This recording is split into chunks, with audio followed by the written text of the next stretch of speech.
Hey, everybody. This is Beyond the Dashboard. I am Scott Schnars, the founder of Urla. It's an AI platform that pulls all of your paid campaigns into one place, finds the budget that you're wasting, and tells you exactly where to move it. In each episode, I get to talk to the marketers who are actually out there doing the work, and they share what's working and what's not working and what they might do differently. If you like this content and it provides some value for you, would love for you to share this or to subscribe or give it to a colleague, whatever you want. And without out of the way, let's jump right in. My guest this week is Valerie Tarangelo, and Valerie is a marketing operations leader with over a decade of experience building the systems, data foundations, and go-to-market infrastructure that drive real measurable revenue growth for B2B SaaS companies. She is currently serving as the director of marketing operations at Interact Software, where she owns the entire end-to-end marketing to pipeline funnel and partners closely with her executive leadership to guide the go-to-market strategy, reporting, and technology investments. Across her various roles at Interact Software, at GumGum, at Publicis Sapient, she's scaled CRM and automation systems, increased marketing attributed revenue, and has implemented data governance and attribution frameworks that connect marketing activity directly to business outcomes. Her work focuses on turning complex marketing operations into predictable pipeline using analytics, process design, and AI embedded workflows, which we're going to get into a lot today.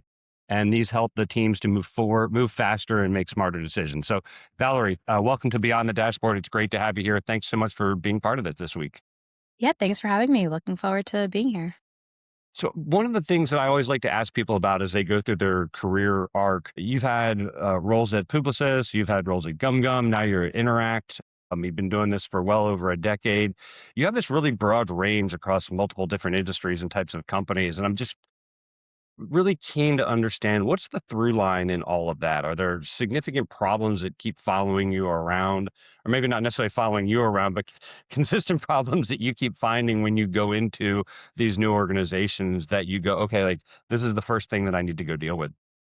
Yeah, absolutely. I think, and you're right, I've worked across the spectrum of industries and big companies, small companies, and I feel like every company I've worked at has the same fundamental tension that marketing is trying to grow fast, is trying to move fast, but there are just systems and processes underneath that just it can't keep.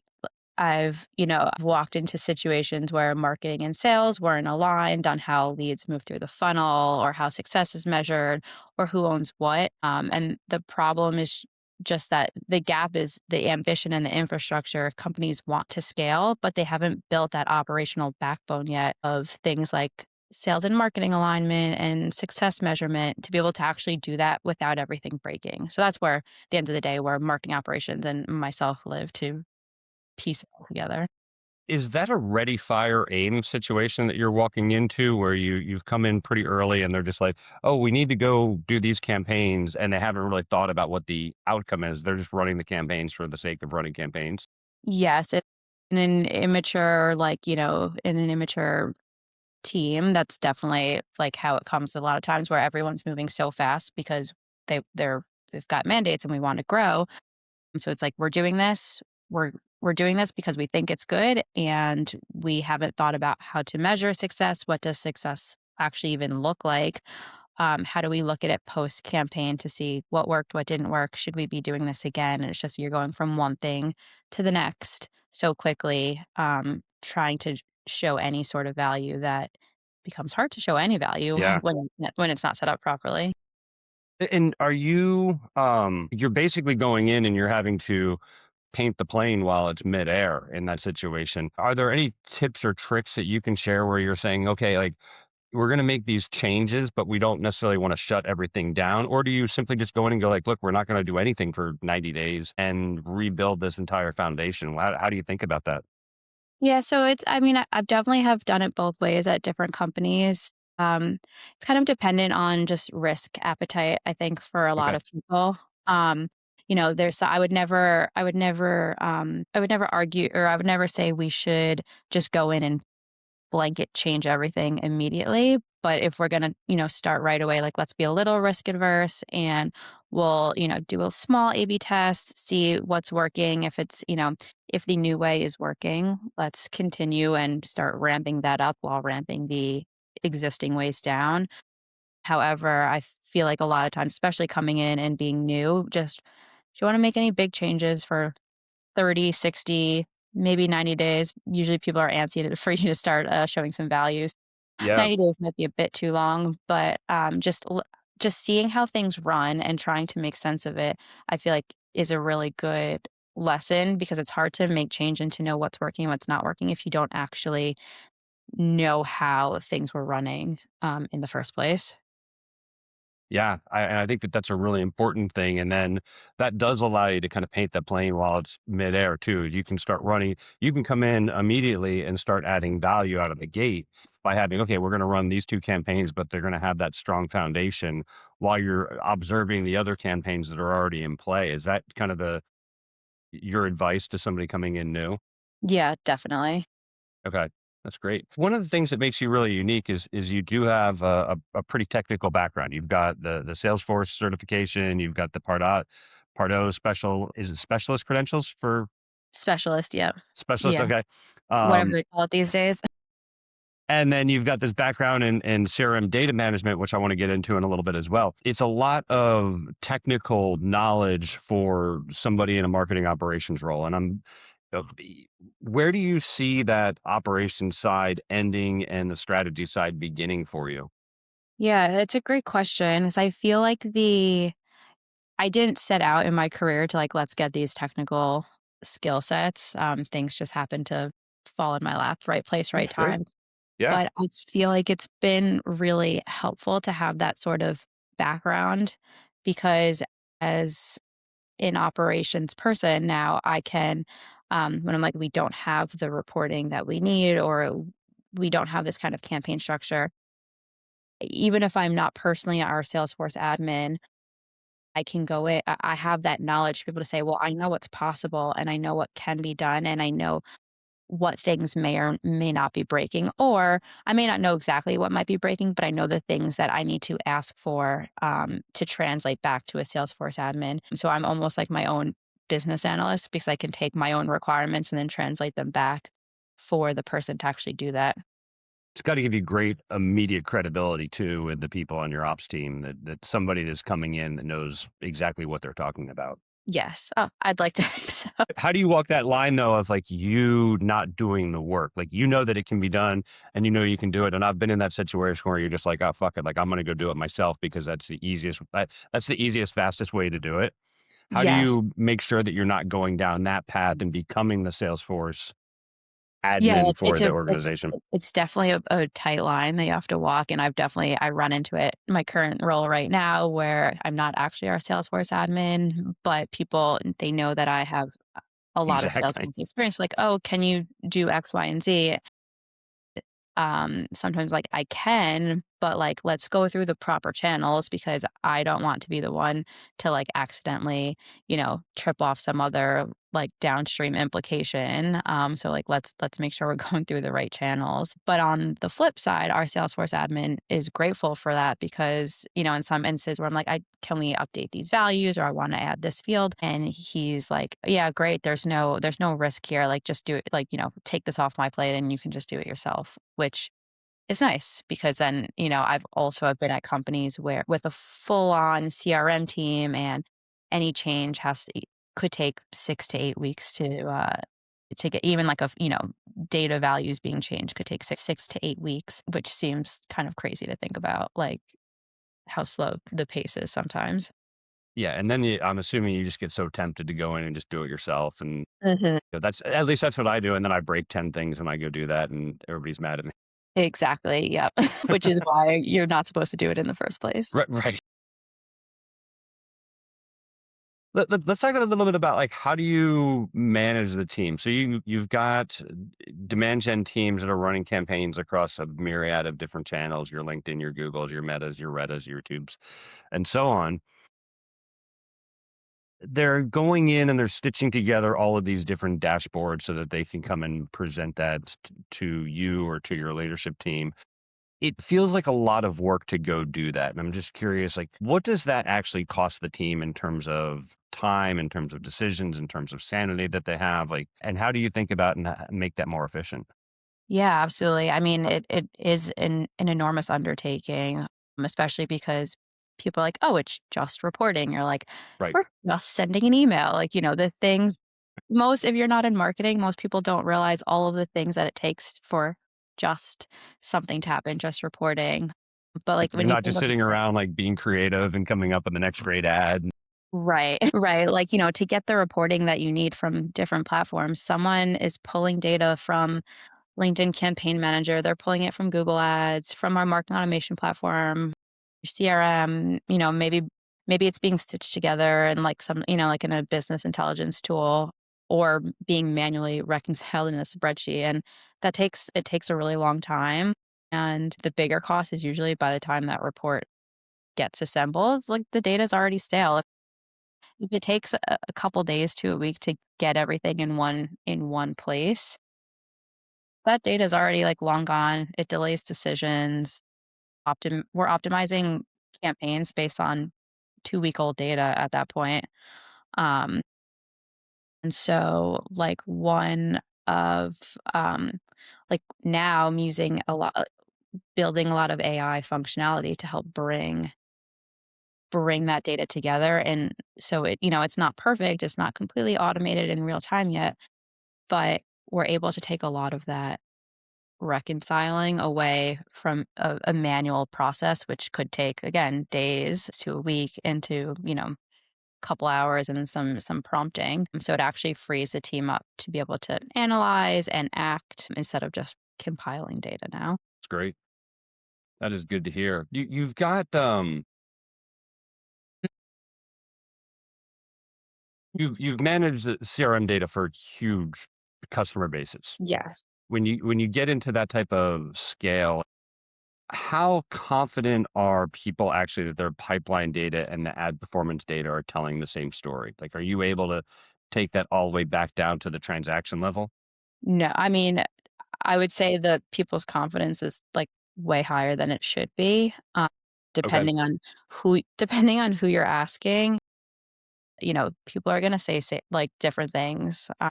Like I would say, B2B marketing, your CRM, your ad platforms, like they're all measuring different things on different timelines, different attribution models.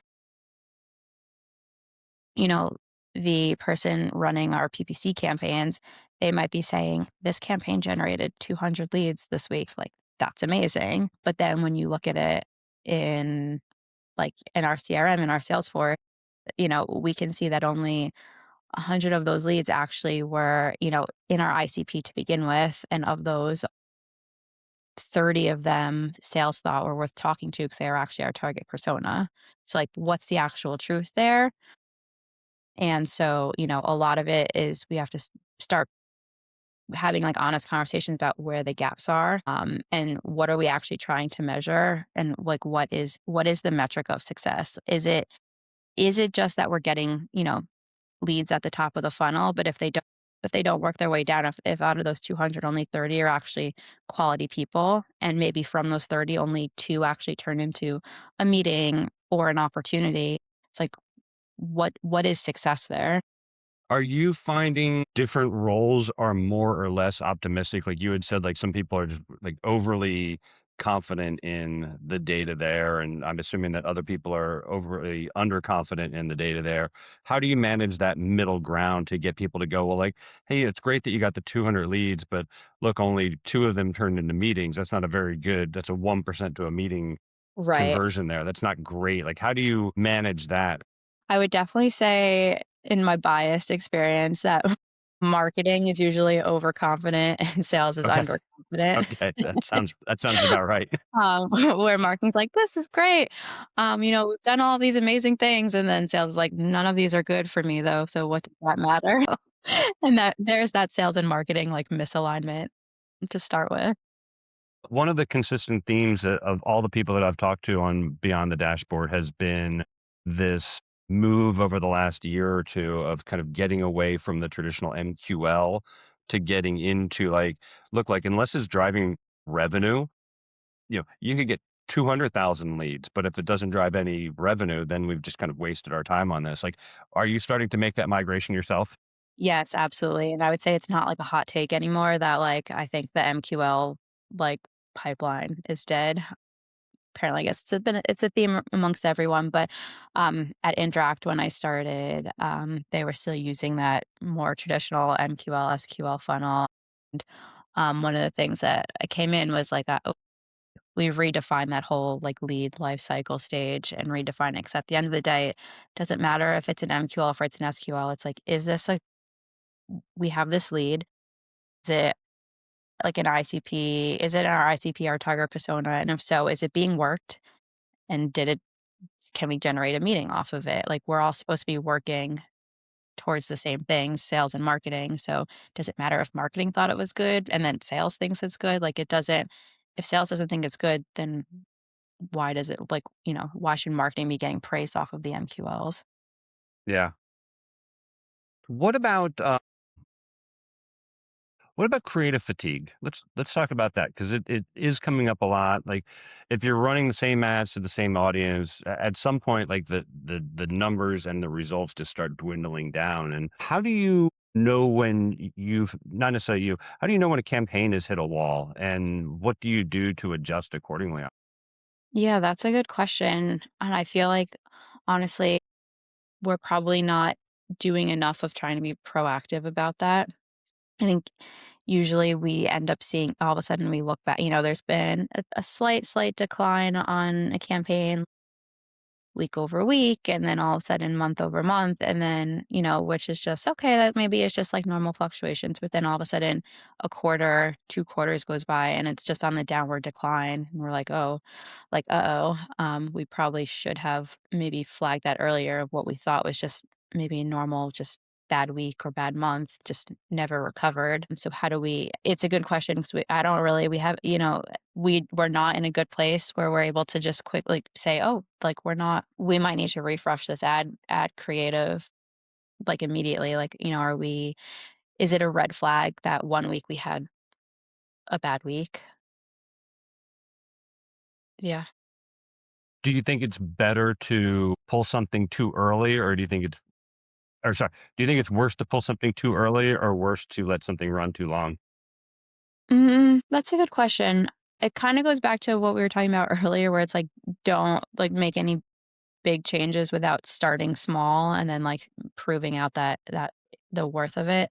Like, I know, for example, our PPC manager, my current company, we just recently rolled out a whole bunch of new ad campaigns and things like that. But instead of just like going all in on that, it's like, all right, let's start small. Let's make sure it works.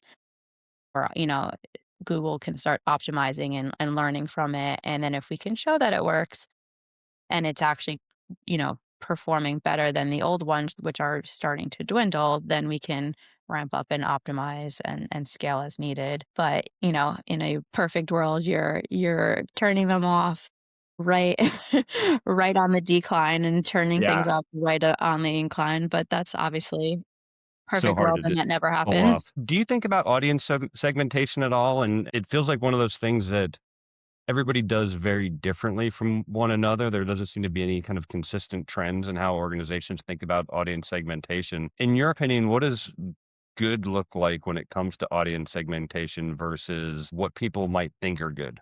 Yeah, that's a great question.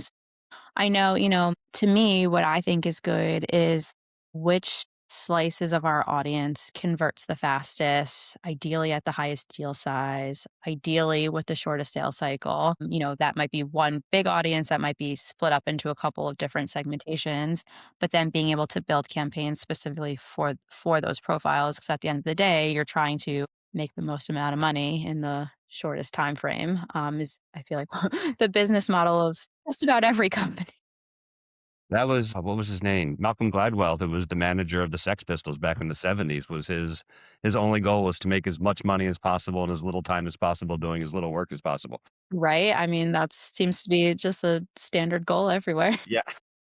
But to me, that's how segmentation should be done. I feel like what ends up happening a lot of times, it's just like marketing, we don't have enough manpower, we don't have enough we have so many things going on. I mean, I personally am being stretched in a million different directions all the time, and a lot of times segmentation just becomes, let's look at, target by job title, target by company size, target by industry, like your ICP, and then That's kind of it. And what gets lost then is the ability to actually, well, yeah, sure, those are our target personas, but are those the people that are actually converting for those deals that we want?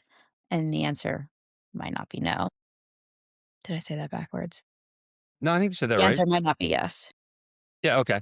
Yeah. How do you avoid the risk of getting too granular, or is there or is that even such a thing, right? Like, oh, we're going to go after this persona on this channel with this message because of, and then you start like you basically are creating like these true one-to-one types of campaigns, and is that necessary in this day and age, or is it okay to be, hey, you know what, we're just going to go after like VPs of marketing? Right. So I think it depends on the channel for like let's say an advertising platform. My sense is usually start as small as you think it needs to be and then open it up to get, so that you're not spending, way more money on cost per click or, whatever the metric is that's needed. But I do think if we're just gonna target all the VPs of marketing, you're probably, like, losing out. You're gonna be targeting and spending money on a lot of people that may or may not care. So, again, it comes back to that, how do we find that right middle ground? Yeah. And How do how you do find that? at the end of the Is that, day. are there tools that can help you with that, or is it a lot of true like just guesswork and going like, yeah, we'll try this segment, and it's like, oh wow, that one got really expensive for whatever reason. So like maybe tailor that down. And how do you figure that out? So we do use at Interact, is probably, there's probably better maybe things out there, but we do use some intent platforms like a 6Sense, G2, things like that. And that helps with one, just segments in general, but also like intent. So we're not maybe wasting ad dollars on companies in our ICP that maybe aren't in market right now or have shown no signs of intent, but we can broadly advertise to or email to companies where maybe they are showing signs of life that they might be in the market in 3, 6, 9 months sort of thing. Okay. How do you, shifting gears a little bit, how do you think about your competitors, and do you care what your competitors are doing in the paid channels, or do you look at it and go like, oh, that's kind of interesting, and sort of shrug your shoulders and move on? Yeah, I think right now, we care about it in the sense that one, we want to make sure, like, are they, if they're doing any campaigns that are very specifically like, anti us, that we can see Right. them try and get ahead of it.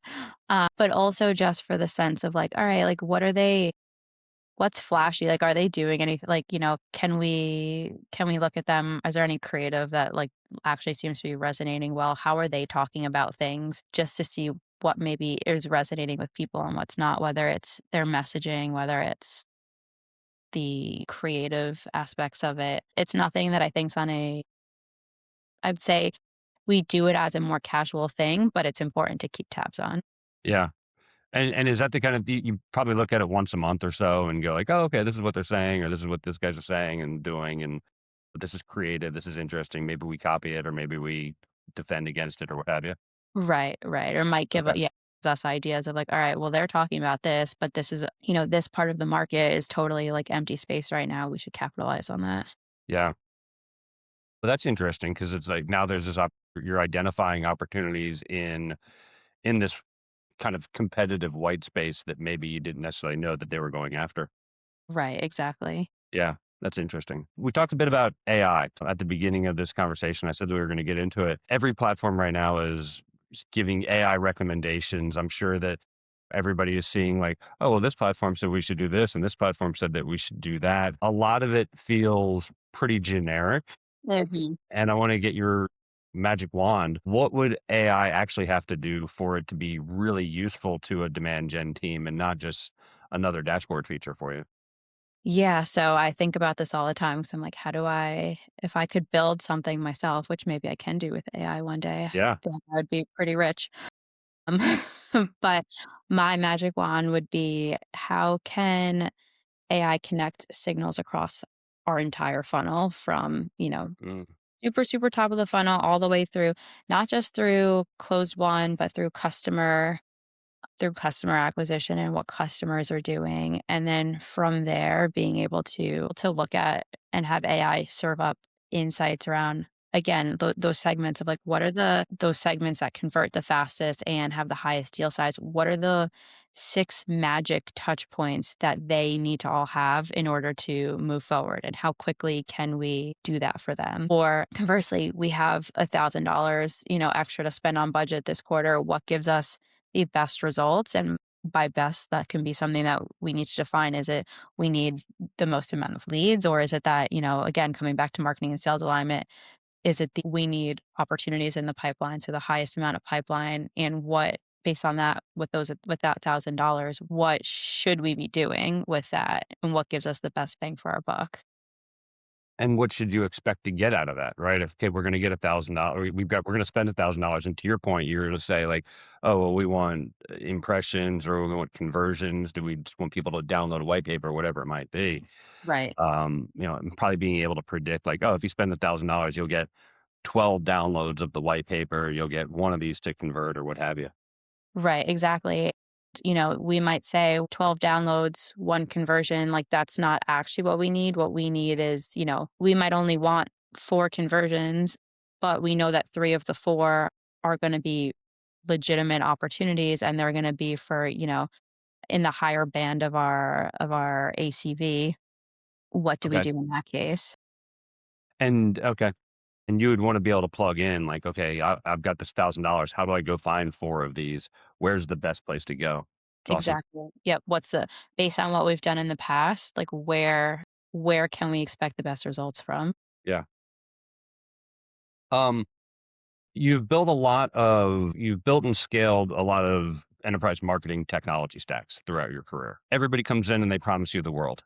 Hey, Valerie, like we're going to do this and it's going to be magical and we're going to get you all these things. Where do you see when people promise that unification of everything, where do they go wrong? What are they missing? Yeah, so there are companies, I think, Lay it that to all the salespeople here. yeah, so there are not I won't name names, but there are definitely platforms that I think maybe are kind of similar to what I was talking about with if I had a magic wand Yeah. just before. What they just I don't wanna say necessarily get wrong, but what is completely underestimated is just how messy existing environments are.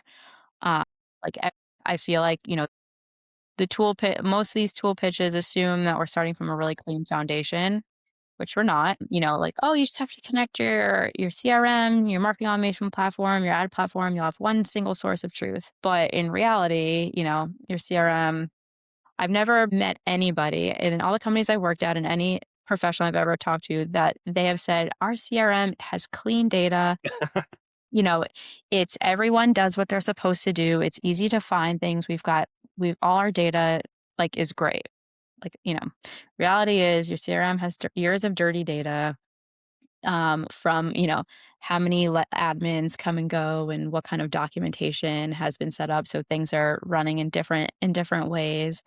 If you're hooked up to a different marketing automation platform that has a different type of contact model, your ad platform defines conversions differently than what a conversion in your CRM is.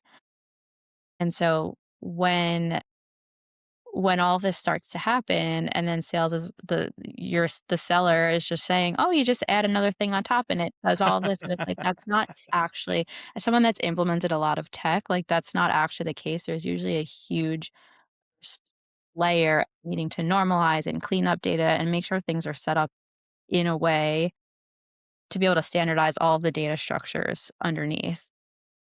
And what I'd say usually the business in itself also doesn't usually underestimates is both change management and the fact that now someone has to manage this platform that's just, dirty data in, dirty data back out.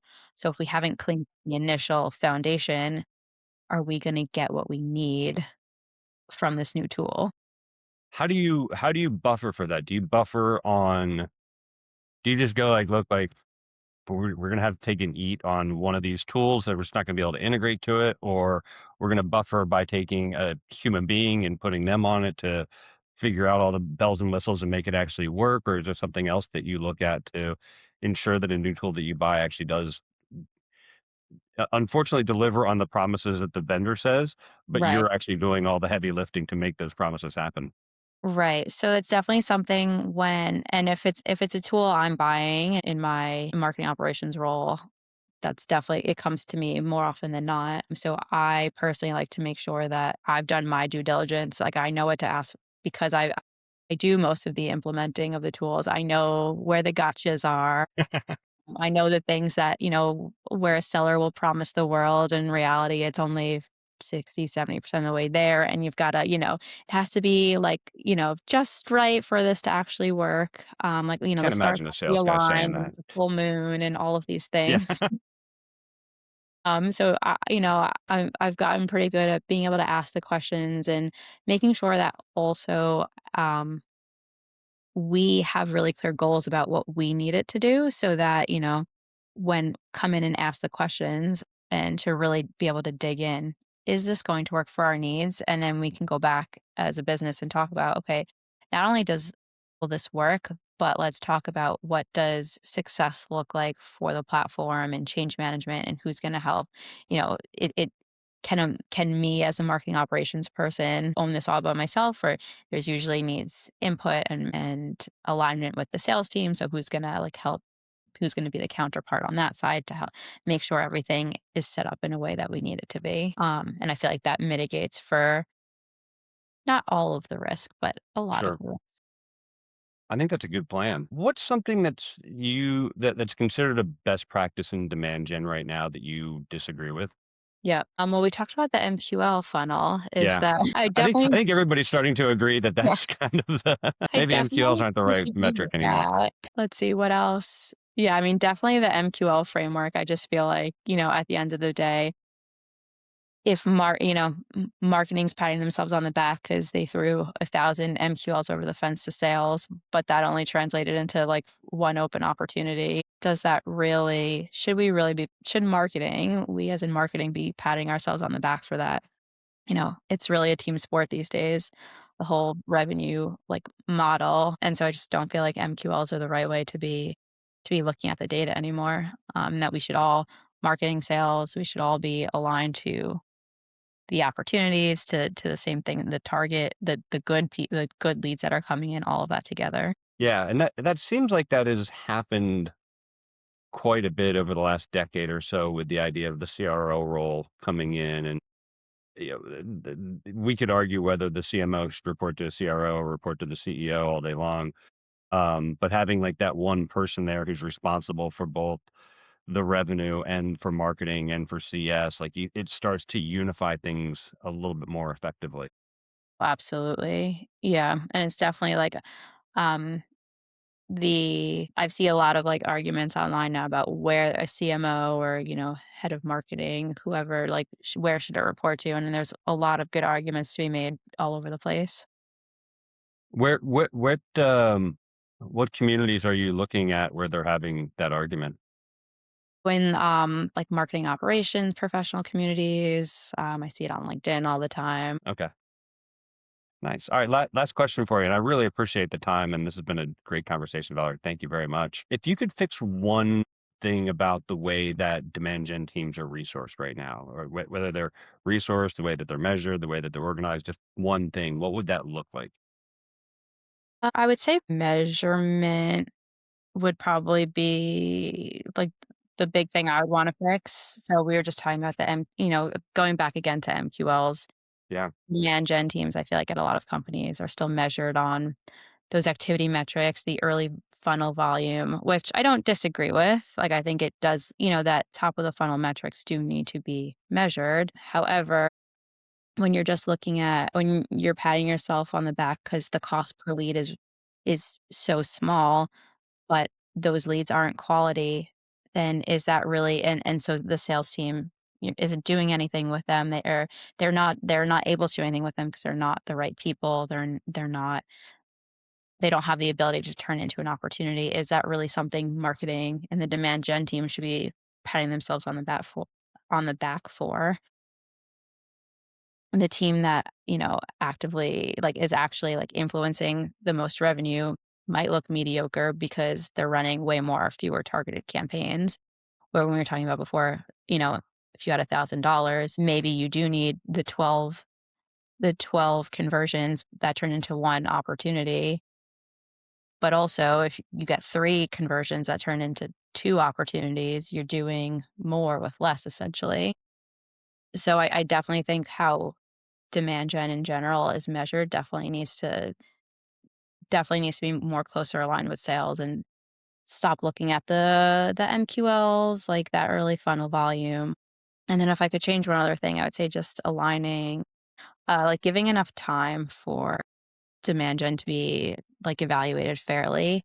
I would say, B2B sales cycles, they're really long. I know a lot of people are super antsy to see success of a campaign immediately after it launches, but if you're judging a campaign success a month after it launches, most sales cycles are much longer than that, so you're not able to make any real strategic optimizations just yet because that's just the appetizer, pretending to be a meal at that point. Yeah. Are there micro wins that people should look at in that case, right? If I've got a 9-month sales cycle and I run a campaign, are there micro wins that I could be looking at along the way to ensure like, okay, we ran this campaign. Here's like the micro win after 1 month. Here's the micro win after 2 months and so on until you get to the actual deal closure.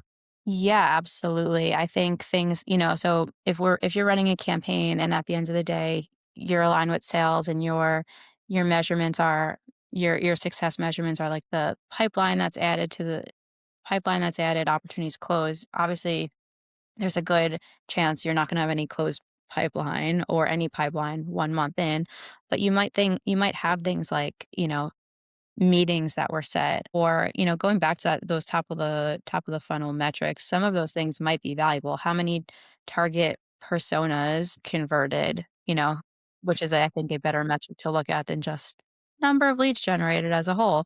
You can look at, we had 1,000 leads generated, but if only 20 of them were, actual people in your target persona space, it's not that great. It's not a great, Right. not a great, value at the end of the day. So those are definitely things, we can be looking at a more micro level, things like, are you depending on what you're doing with the campaign, are you showing up in SEO? Are people finding your landing pages? Are they for ads? Are they clicking into it? I think those are things you can be looking at, but you can't make all of your decisions for the campaign based on that. Yeah. One of the ones that I always liked was how many people do we have from the same company? And I don't Yes. know if that's something that you look at as well, but I know like, even in my last role, there might have been, 15 or 20 people involved in a deal to make that decision. How do we get more of them into the funnel tied to that one deal? But as these are going to be additional people to influence this process. Yeah, definitely. I mean, at Interact, we look at both distinct, like unique accounts that we engaged with. So, like, these are the actual companies we, maybe could sell to, but then also the unique contacts engaged with, because ideally, if we engaged with 100 companies this month, then we engaged with 300 unique accounts. That means, on average, we're touching 3 contacts per person. You want both those numbers are an important metric of success. Yeah. That's great. Valerie, this has been an amazing conversation. I really appreciate the time that you took this morning. Thank you very, very much. Where can people find you if they want to follow up with you? If you wanna find me, you can find me on LinkedIn, Valerie Tarangelo, and, Scott, you can put the URL in the show notes. We'll do so. I appreciate everybody's time today. This has been another episode of Beyond the Dashboard, a Yearla podcast. Valerie, again, thank you very much. And thank you, everybody. Thank you, Scott.